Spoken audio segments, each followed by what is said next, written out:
جوزم ها؟ Je vous aime.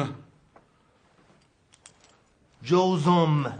نفستون تو سینه حبس کنید. لباتون رو قنچه بفرمایید. بدمید بیرون. جوزم. خوب بود؟ لهجتون فاجعه است ولی مفهوم کلمه رو میرسونه. میخوام این همچین حق مطلب ادا میکنه یا نه؟ کم و بیش. مسئله اینه که شما احساستون تو کلمه جاری باشه. Je vous aime. یک بار دیگه بگو. Je vous aime. این معنیش چی میره؟ اینو به شما علاقه دارم. آها. این همه نفس نگه دار، نمیدونم لباتو اینجوری کن بده بیرون، همش میشه به تو علاقه دارم. مگه بخوام کل حرفای دلم بزنم که پدرم در میه؟ با چه کسی میخواید صحبت کنید برزو خان؟ منو همراهتون ببرید من بهشون میگم. تو غلط میکنی به ناموس ما بگی به تو علاقه دارم. مگه من خودم مگم؟ قربان من جای شما عرض میکنم. تو غلط میکنی جای من حرف بزنی. مگه ما خیلی اینجوری ها؟ اصلا ولش کن رو.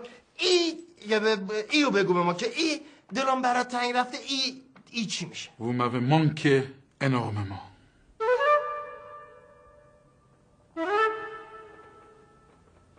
میشه یک بار دیگه بگن؟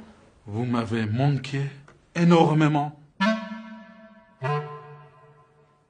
این خیلی سخته. این رو ولش کن. حتما خودش میدونه ما چقدر براش دلم یعنی تنگ رفته. این به ما بگو که میخوام با شما ازدواج کنم. چی میره؟ Mademoiselle, je voudrais demander votre main en mariage. خب ما فقط قافشو میفهمم. یک بار دیگه هم بگو. Mademoiselle, je voudrais demander votre main en mariage. خوب بود؟ البته اینکه شما فرمودید یه مقداری ناجوره بس خراب میشه. آقا جان همین شام درست کردی چی میشه؟ این رو بگو به ما. شما اول اجازه بدید که ما رضایت بانو رو جلب کنیم. شام پیشکشتون. اگه اینجوری که من فهمیدم شما میخواد به یک بانوی فرانسوی ابراز علاقه کنید و بهشون پیشنهاد ازدواج بدید، درسته؟ ها با همین کم عقلت همین رو خوب فهمیدی. خب اگه اجازه بدید من برای شما یک شعر عاشقانه فرانسه میگم، شما اینو تکرار کنید، کاملا مفهوم میرسونه. آخه ما شنیدم هم شعر دموده رفته. ابداً. این شعر مال فاوست توی اپرای لابوهم بوده، من خودم به تازگی شنیدم. ابداً. جان ما؟ بله. بخون ببینم. میگه que ton visage est doux, on dirait la lumière de la lune. Que ton visage est doux, on dirait la lumière de la lune. Hein?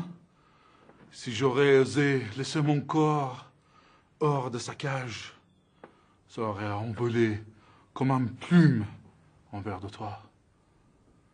حالا شما یه بار بگید.